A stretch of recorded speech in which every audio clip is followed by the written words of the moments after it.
Y'a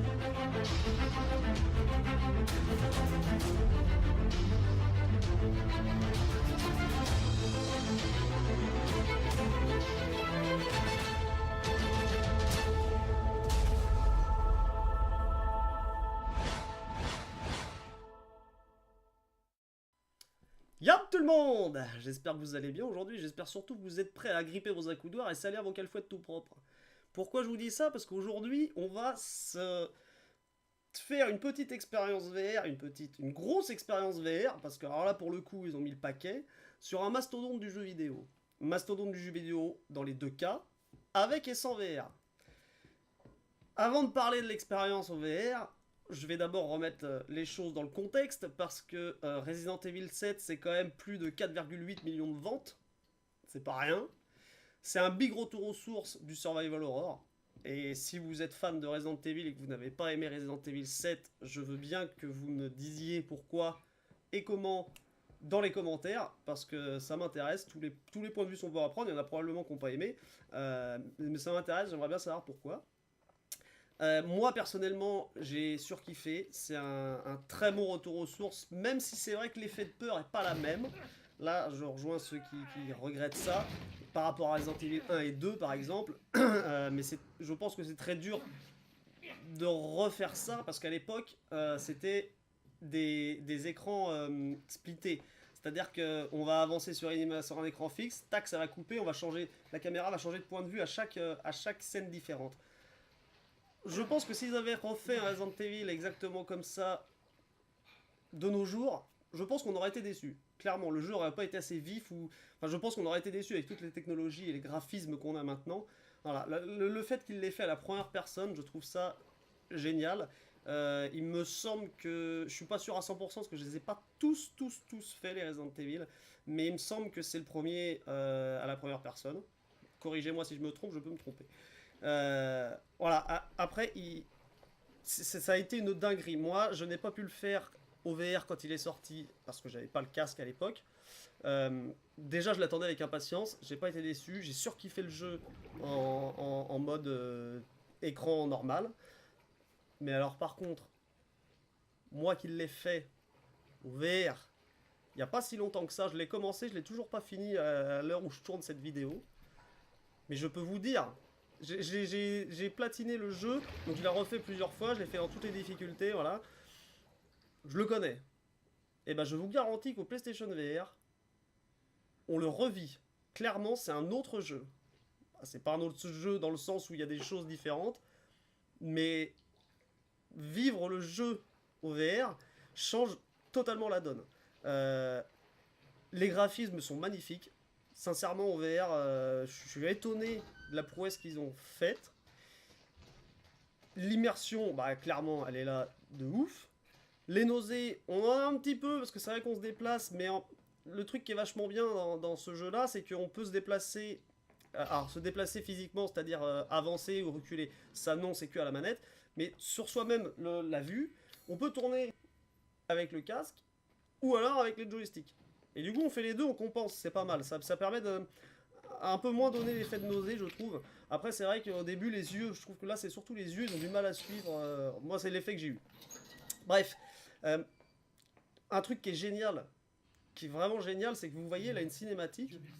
Et bah, quasi toutes les cinématiques, il y en a quelques-unes qui sont pas modélisées en 3D pour le VR, mais quasi toutes elles sont modélisées en 3D pour le VR. C'est-à-dire que là, c'est une cinématique qu'on peut pas bouger, mais on peut quand même s'avancer, rapprocher, regarder son visage plus près. De A à Z, on est dedans. C'est une immersion monumentale. Pour tous les fans de Resident Evil 7, si vous n'avez pas fait l'expérience VR sur ce jeu, et que vous avez l'occasion de le faire, mais foncez-y, mais à 200%, sans hésitation aucune. Vous allez redécouvrir le jeu, clairement. Moi, ce que j'ai adoré, c'est voilà, le fait, vous avez vu tout à l'heure quand j'étais dans l'eau, je vais vous le remettre, attendez, dans le tunnel, quand on était dans l'eau et qu'il y a le zombie qui apparaît, juste là. Ça, moi, je veux dire, on va pas voir tous les détails que je vais vous montrer juste là. Vous voyez tout ce qu'on voit, les asticots et tout. J'ai pas souvenir d'avoir trop... Bon, je me suis pas attardé non plus sur le zombie, mais bon, c'est dommage, ça coupe un peu quand on se rapproche trop. Mais vous voyez, c'est génial ça au VR, de pouvoir se rapprocher et regarder les détails vraiment croustillants si je puis dire, ceux-là c'est un peu dégueulasse, mais ils ont vraiment super bien travaillé leur jeu et ils ont fait très fort lors de la sortie parce que si mes souvenirs sont bons, là encore rectifiez-moi si je me trompe, mais il me semble que c'était le premier jeu sur PlayStation en tout cas, hein, je ne parle pas des autres casques de réalité virtuelle sur les autres plateformes, il me semble que c'était quand même le premier gros jeu complet faisable totalement au VR. Et ça a été un atout pour eux, je pense, mais monstrueux. Enfin, excusez-moi, voilà, non, voilà. C'est, ils ont fait très très fort, et en plus de ça, il n'est pas bâclé du tout. C'est-à-dire que les graphismes, comme je vous le dis, sont très beaux. Il y a le souci du détail.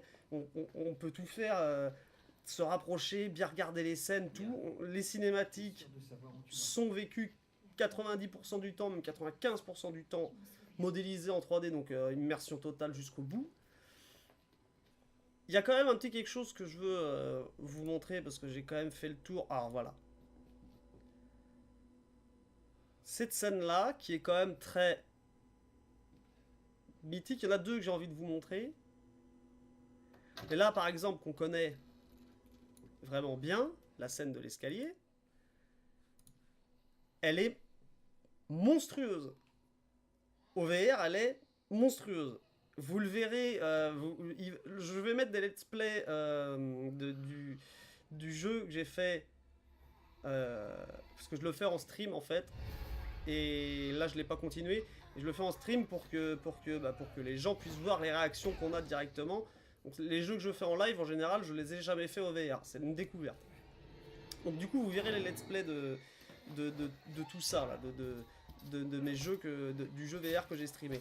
Et ben cette scène là, mais je vous assure, elle est monumentale. J'ai reculé sur mon siège, enfin je veux dire, il n'y a pas beaucoup de jeux VR où on fait un petit wow, on recule, mais là j'ai vraiment reculé alors que je me rappelais plus exactement de ce qui allait se passer dans l'escalier, je me rappelais plus à 100%, mais je savais qu'il allait y avoir quelque chose ici. Enfin, de toute façon, l'ambiance te met dans le contexte clairement.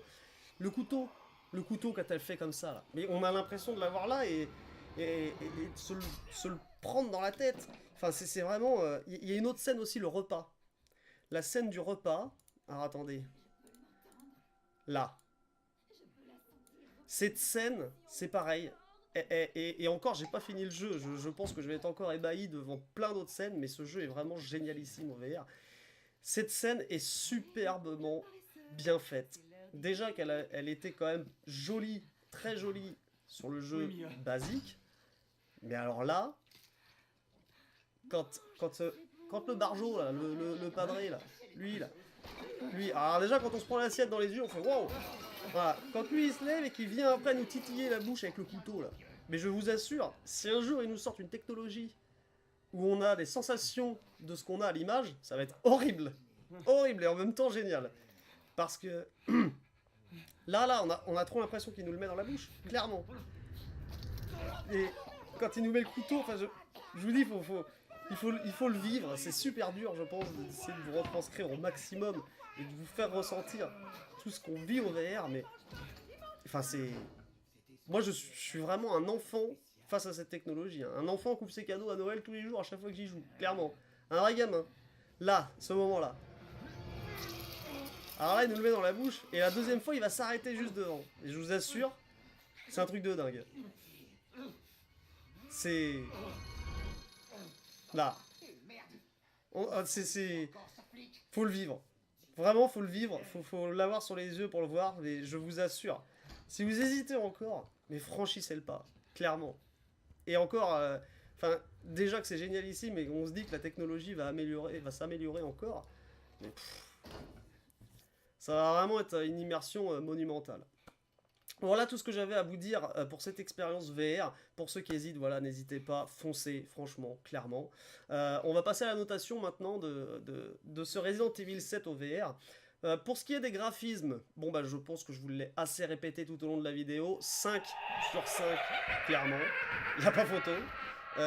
Au niveau de l'immersion, 5 sur 5 aussi, sans hésiter.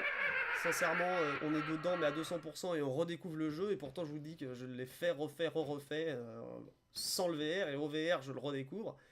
Donc, clairement, immersif de ouf. Les nausées, comme je vous l'ai dit tout à l'heure, c'est vrai qu'on a un petit peu les yeux. Alors, autant des fois, des jeux où on se déplace au VR, où on a des nausées vraiment, on a des hauts de cœur et ça fait des maux de tête un peu. Là, c'est vraiment, mais moi j'ai eu des petites douleurs aux yeux, clairement. Alors, c'était peut-être l'écran aussi, la fatigue, hein.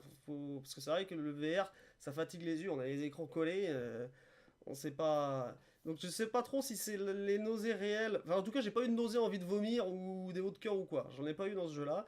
Mais un petit peu de fatigue oculaire. Donc, j'ai mis 4 sur 5, parce que c'était très léger. Mais bon, c'est pareil, là encore, comme je vais vous le dire à chacune de mes vidéos, les nausées, de toute façon, c'est à chacun d'apprécier ça à sa façon, parce que chacun réagit différemment au VR. Et là encore, si vous vous sentez pas bien, ne forcez surtout pas. Écoutez votre corps et arrêtez, hein. C'est hyper important. Au niveau de la durée de vie, 5 sur 5. Pourquoi? Parce que c'est le must. Pourquoi? Parce que c'est un gros jeu, mais vraiment gros jeu qu'on peut faire totalement au VR. J'en ai pas mal des jeux au VR, hormis il y a Skyrim, hormis quelques autres titres, il n'y a pas beaucoup de gros jeux faisables totalement au VR, et c'est un peu dommage, ça manque, ça va arriver, mais c'est un peu dommage. Par exemple, l'expérience GT Sport que vous avez vue, elle est génialissime, et pourtant on a qu'un petit bout, on a qu'un petit aperçu, on en veut beaucoup plus, comme je vous le disais. Ben voilà, c'est dommage. Ce jeu-là, il est full VR, c'est une dinguerie, 5 sur 5 au niveau de la durée de vie. Et au niveau de la nécessité de place, au niveau de l'encombrement pour l'expérience au VR de ce jeu, et bah écoutez, on n'est pas du tout embêté puisqu'on joue à la manette et autrement on tourne la tête. Point. Donc on joue assis sur son fauteuil, on peut être au niveau de son bureau normal, la caméra va capter le casque clairement, il n'y a pas de PlayStation Move, il n'y a rien de tout ça. Donc sincèrement, 5 sur 5. Ça nous fait quand même une moyenne, une note globale de ce jeu de 4,5 sur 5. À ce jour, c'est le meilleur jeu au VR que j'ai fait pour le moment. Après, ça aide aussi, je suis fan de Resident Evil. Mais sincèrement, sur tous les critères de notation que j'utilise, pour le moment, c'est la meilleure note. Merci à tous d'avoir regardé cette vidéo, j'espère qu'elle vous aura aidé et guidé dans vos hésitations. N'hésitez pas à la partager si vous l'avez vraiment appréciée, n'hésitez pas à vous abonner à la chaîne aussi, vous trouverez beaucoup d'autres vidéos sur les expériences VR. On se retrouve dans un prochain épisode sur une toute nouvelle expérience. Ciao tout le monde.